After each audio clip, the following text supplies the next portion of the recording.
Hello बच्चों, let's discuss this question. In Whittaker's five kingdom system of classification, eukaryotes are distributed among A two kingdoms, B three kingdoms, C four kingdoms या D all the five kingdoms. इस question को solve करने का जो की concept है वो है आपकी विटेकर की फाइव किंगडम क्लासिफिकेशन और प्रोकैरियोट्स और यूकैरियोट्स के बीच में जो फर्क है उसको समझना। विटेकर की जो फाइव किंगडम क्लासिफिकेशन है वो एक्चुअली कुछ इस तरह होता है। एक होता है आपका मोनेरा, उसके बाद आता है आपका प्रोटिस्टा,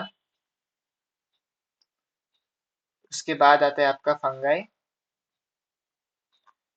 फिर आएगा आपके प्लांटे और लास्ट में एनिमेलिया।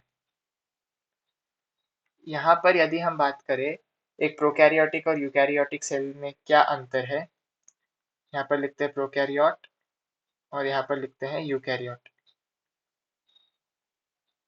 तो एक्चुअली एक प्रोकैरियोटिक सेल एक ऐसा सेल होता है जिसमें न्यूक्लियर मेम्ब्रेन या जो न्यूक्लियस है वो एब्सेंट हो।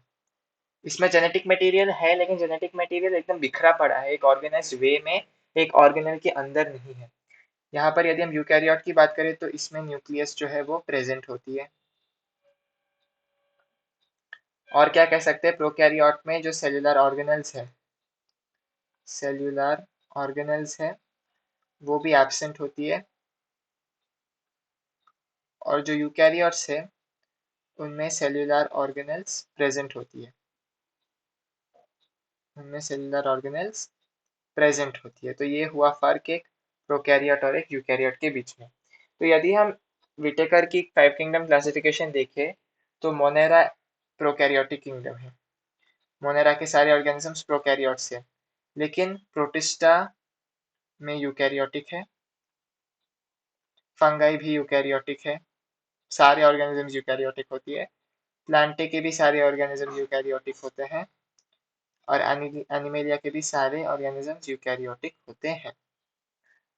तो हमने क्या देखा कि सिर्फ मोनेरा प्रोकैरियोटिक है और बाकी के चारों किंगडम्स यूकैरियोटिक है।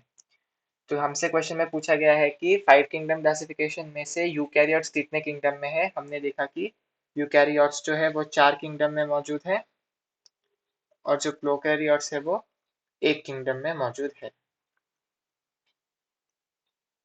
प्रोकैरियोट्स केवल एक किंगडम में मौजूद है लेकिन जो यूकैरियोट है वो चार किंगडम में मौजूद है। तो चलिए हम ऑप्शंस देखते हैं। ए टू किंगडम्स गलत, बी थ्री किंगडम्स गलत, सी फोर किंगडम्स यही ठीक है and D all the five kingdoms भी गलत। So the correct option to this question is option C, four kingdoms. Hope you have understood it well. All the best.